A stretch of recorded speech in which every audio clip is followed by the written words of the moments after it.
بسم الله الرحمن الرحيم kusoo dhawaada koorsadii cusbayd ee accounting software course waa quickbooks magacaygu waa Axmed Dayib Sheekh Maxamuud waxaan halkan ku qaadanaynaa koorso cusub oo accounting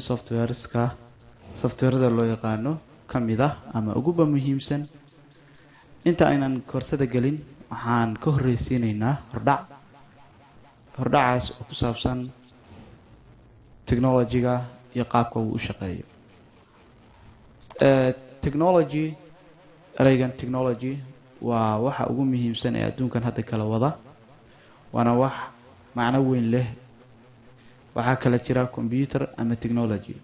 aan kala sharaxi doonaa labadooda computerku waa machine gaar ah oo kamida technology-da laakiin technology-du way noocyo badan tahay waxaan yar isdul taagi doonaa history-ga ay leedahay technology-da iyo sidoo kale modern technology-ga adduunkan haysata hadda iyo power-ka ama awoodda ay leedahay technology-du waa waxaan adduunku hadda uu ku kala socdo sidoo kale waxa kala duwan oo inaan maanka ku hayna ah information technology ama computer science badanaa kulliyadaha jaamacaduhu waxay ka dhigaan information technology oo markaa ay soo hoosgelayso computer technology iyo internet of things technology iyo waxyaabo badan oo markaa technology-ga ah laakiin sida muhiimka ah information technology-gu waa magac guud ama wax guud oo macluumaadka technology-da ah waxaa technology-da kamid ah waxyaabahan modernka ee adduunka hadda ku cusub sida gaari aan darawal wadin oo software lagu hagayo diyaarad ilaa duuliye ah oo technology weeye robot shaqaynaya waa technology khasamaha inuu computer noqdo powerka ama awoodda ay technology-du leedahay waan iska garanaynaa casrigan hadda aan galnay waa casru technology baa loo yaqaanaa ama waa xilliga technology-da intii ka dambeysay 1990kii ilaa wixii ka soo sukaysay waxa la galay casrigii technology-da waa casri wax walba oo noloshii kamida ay noqotay mid ku base garaysan technology-da waxaan ka hadli doonaa waxyaabaha ugu muhiimsan ee technology-da ah oo uu ka mid yahay artificial intelligence-gu waxa weeye waa caqliga macmalka ah ama waa caqli la sameeyey oo la isku dayay in sidii qof oo kale la sameeyo systems that think like humans waa system u fakeraya sida humanska ama bini aadanka waa system u fangelaya oo u shaqeynaya sida humanska taban waxaa jira waxyaabo badan oo bini aadanka uu kaga duwan yahay laakiin si kastoo loo dadaalo qof bini aadan lama abuuri karo laakiin waa machine learning system la barayo shaqooyin gaar ah inuu qabto sida darteed aan xuduud uu ku shaqeynayo oo aan ka baxsanayn shaqada loo diray marka systemkaas ayaa loo yaqaanaa artificial intelligence-ga noocyo badan buu leeyahay oo machine learning-kaas ugu muhiimsan yahay sidoo kale speaker learning uu ka mid yahay sida hadda computerka Cortana oo kale oo system codka fahmaya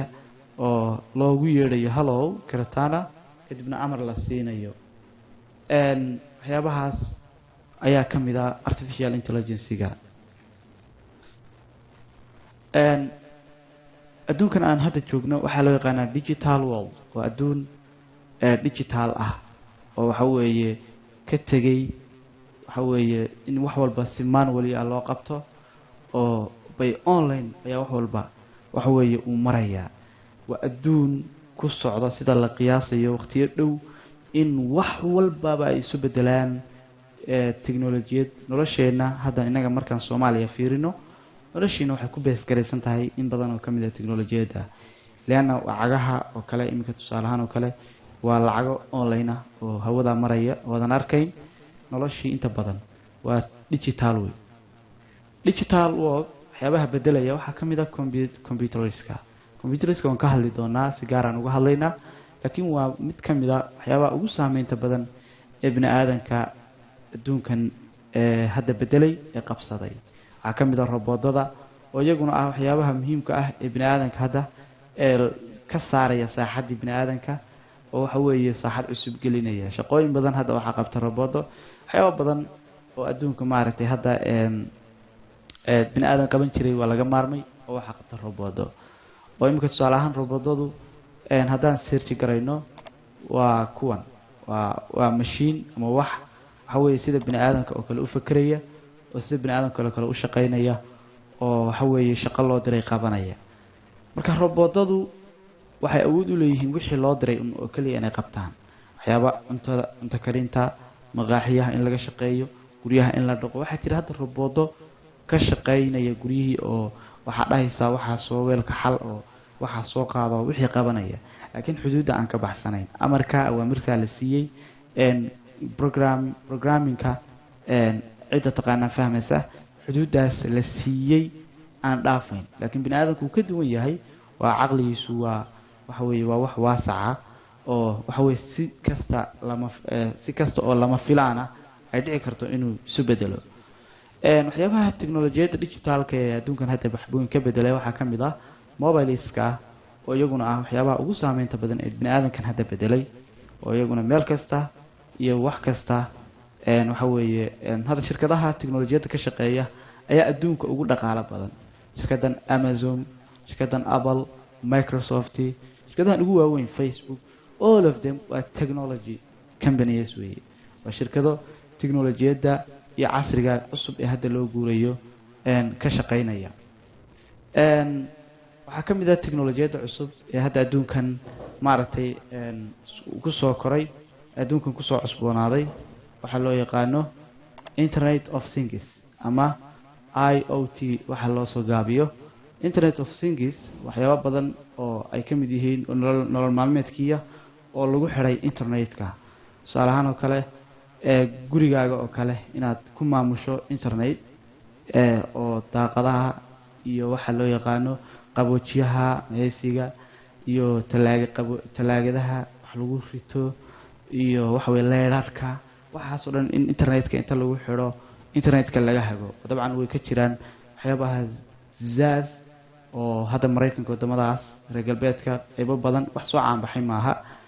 adeega 5G-ga ayaa la doonayaa in lagu xiro sadaraadid meelo way ka jiraan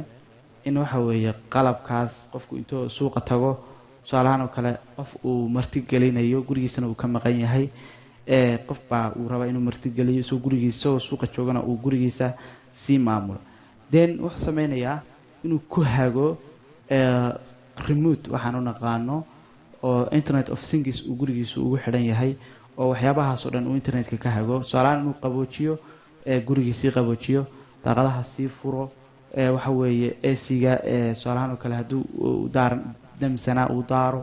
talaagada uu si qaboojiyo waxyaabahaas oo dhan leerarkii uu si daaro waxaas oo dhan uu sameyn karo sidoo kale baabuurtii oo kale hadda waxaa shaqeeya baabuurde aan korontana waxaan ku shaqeyn waxa loo yaqaano aan ku shaqeyn shidaal oo waxa weeye la hagayo programming lagu hagayo oo ku shaqeynaya korontada waxyaabaha ugu muhiimsan ee internetka saameynta weyn ee ku yeeshay bini aadanka ee digital world-ka waxaa ka mid ah algorithmska waxa loo yaqaano algorithmska waxa loo yaqaano waa system teknolojiyadda soo dhexgeliyay oo artificial intelligence-ga uu ka mid yahay wuxuu sameynayaa inuu caqliga bini aadamka barto tusaale ahaan oo kale waxa loo yaqaano algorithmka imka Facebook oo kale ama YouTube-ka oo kale marka aad ku jirto fiidiyoyada aad ugu daawashada badan tahay buu mar walba ku soo hordhigaya yani waxa maskaxdaadii iyo dhaqankaagii buu bartay walidaalika buu kugu soo dhigayaa waxa ugu badan ee aad daawato tusaale ahaan oo kale haddaad film daawanayso marka aad part 1 ku dhufato algorithmka garanaya inaad u baahan tahay part 2 laakiin adigu ma search garayn maybe inaad ku aragto fiidiyogii part 1 ka ahaa part 2 oo ku xiga tusaale ahaan oo kale waxaad daawataa waxyaabahan funnies-ka ah ee dadka ka qosliya marka aad mid ku dhufato kuwa badan oo funniya buu ku soo saaraya wararka ayaa daawanaysaa wararka fiiri YouTube waxa laga yaabaa maalinba inuu nooc ka yahay bariya hadaad ku badan tahay dhanka iyo filimada inuu YouTube-ka wada film uu noqdo hadaa bariya ku badan tahay dhanka iyo waxa weeye muxaadarooyinka YouTube-ka muxaadarooyin soconaya inuu noqdo qisooyin iyo wax noocaas inuu noqdo qisooyin in marba waa sax waxaan ku hagayaa waxa way maskaxdaadii maamulaya ku bartay dabeecadaadii ayaa waxaa loo yaqaanaa algorithms waa software dangerous softwares ah oo bini'aadanka waxa weeye hadda la leeyahayba xadkiibu ka saara algorithmska waxaa loo isticmaalaa inuu markeering ku sameeyo badeecadaha tusaalahan oo kale waxyaabaha aad u baahan tahay buu baranaya dabeecadaadu baranaya saa u fikrayso walidaalika baa waxaa la dhahaa xuduudda bini'aadanka uu soo dhaafayo wuxuu awoodba u yeelan karaa inuu markuu dabeecado badan barto xogtaadii kaa ururiyo saa daraaddeed uu digniin kaa bixiyo tusaalahan oo kale bangiyada adduunka oo kale bangi baa kuu furan lacag baa kuu dhex taala bangigaas waxa weeye waxaa laga yaabaa inaad $50 $100 barba ku ridan jirtay kala bixi jirtay saa daraaddeed baa waxaa dhacday inaad mar hal mara 10 milyan oo kale kusoo tuurtatay ama 10,000 oo kale oo dollar waxa kula hadlaya algorithm baa fariin kuu soo diraya lacagtii uu ku diidaya tusaalahan oo kale fariin digniin buu kaa bixinayaa qaybtii managerska wuxuu leeyahay niyahow ninkan lacag buu la baxayaa badan marka horena dabeecadaas muu lahayne maxaa ka jira yani iyagu ma oga waa bini aadan laakiin cidda kusoo qabatay waxaa loo yaqaano algorithmska wey marka internetka waxyaabaha adduunka bedelay buu ka mid yahay digital worldka adduunkan maanta aan aragno isku xidhay ee ka shaqeeyey markaan intaa ka baxno waxaan ka hadlaynaa waxaa loo yaqaano computerska maadaama hadda waxa aan ku dhex jirno uu computer yahay waa inaan ka waranaa computerku wuxuu yahay oo aan baranaa computerku waa machine korontada ku shaqeynaya oo leh systems kala duwan oo isku xidhan oo si wada jira u shaqeynaya computerku historyga uu soo maray sanado ka hor aan saa u fogeynba 1973 1973 waxaa la sheegaa caalim muslim ahaa oo masari ahaa iyo rag kale oo la shaqeynayay oo ku takhasusay cilmigan loo yaqaano chemistryga iyo physicska inay u fiirsadeen aayadka quraanka kariimka ah sida aayadda ilaahay subxaanahu wa ta'ala uu ku leeyahay quraanka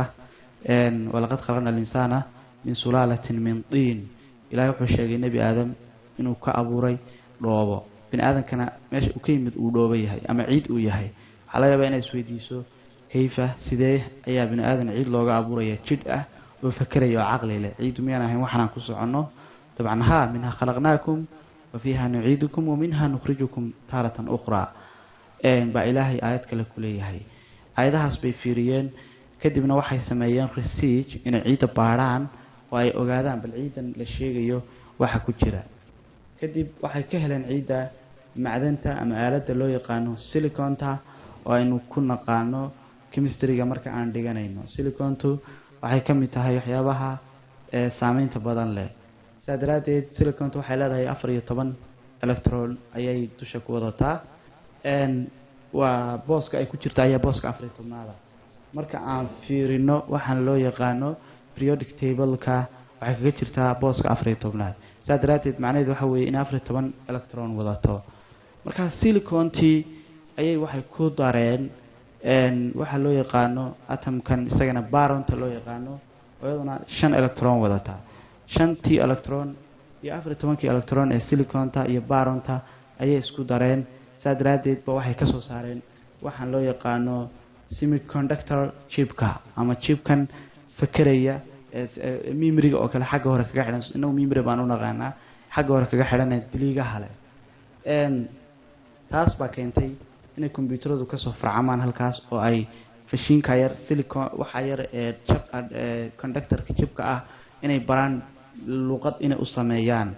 oo maadaama markii la ogaaday siliconta iyo baronka in siliconta korontadu ay ka gudbi karto iyadoo with control iyadoo lagu hagayo oo la controlayo inay isku xidhaan sidaa daraaddeed ayay binary language bay u sameeyeen 1 and 0 computerku ma yaqaano luqad kale 1 iyo 0 buu yaqaanaa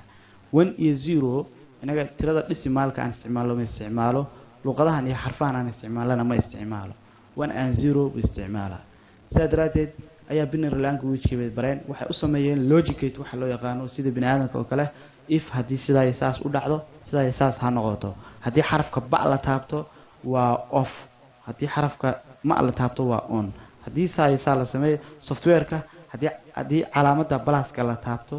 waa 0 oo tusaalaan waa off oo kale haddii lagu dhufto lasoo kiciyo waa 1 busaas u fahmaya markaas CPU-ga ayaa shaqooyinkan qabanaya oo semiconductor-kaas isaga ayaa ah luqad bay u sameeyeen waxa ay dejiyeen standardkan waxa ugu caansan uguna qadiimsan standardkan loo yaqaano ASCII American Standard Communication Information Interchange standardkaas language-ka oo computerka fahansiinaya shaqooyinka uu qabanayo iyo waxa loo yaqaano as binary u fahansiinaya wax walba marka computerku saas uu ku soo baxay markii hore computeradu waxay ahaayeen wax waaweyn oo waxa loo yaqaano shaqo adag oo xisaab waxa la dhahaa calculator-kan yar ee adiga inaga hadda aan isticmaalo xisaabta ah iyo computer weyn oo guri oo kala qaadayay guri weyn oo kala ka marka la isu fiiriyo calculator-kan yar baa hadda ka shaqo badan kii bariga marka loo fiiriyo marka computersku saasay ku soo baxeen sidaasay ku shaqeeyeen maadadaas waxa laga sameeyay ciid laga helay silicon-ta loo yaqaan iyo boron la isku daray walidaalك baa waxaad arkaysaa magaaladan Silicon Valley loo yaqaano ee Mareykanka ku taala waa magaalada ay badanaa shirkadahan teknolojiyada ay degan yihiin waa magaalo yani waxa weeye shirkadahan ugu badan ee adduunka ee teknolojiyada iyo computerska Microsoft, Apple, Amazon, Facebook, Google kulliga meelaha ay ku ururaan ay wada degan yihiin magaaladaas Silicon Valley loo yaqaano silicon waa wixii laga helay ama waxa weeye waa atomski laga helay ciida anyhow computerku saas uu ku soo farcamay advantage-ka uu computerku leeyahay way badan yihiin wax la soo koobi karana maaha bini aadamku shaqooyin badan oo qaban jiray oo dib ku ahayd ayuu si fudud u soo koobaya computerku waxyaabo bini aadamka kaga duwan yahay waxa kamid ah xusuusta oo kale oo bini aadamku xusuustiisu way dhowdahay laakiin computerku xusuustiisu sidaas maaha oo ma lunto wixii lagu rido waa uu haynaya markiina uu soo qabanaya isagoo u fakirin ayuu soo qabanaya computersku way kala awood badan yihiin way kala noocyo badan yihiin noocyada computerka iyo awoodahooda iyo RAM-iska iyo CPU sa u shaqeeyaan iyo waxaas koorso kale oo gaar ah lagu bartaa oo loo yaqaano hardware computer marka inta aan kaga baxno computerka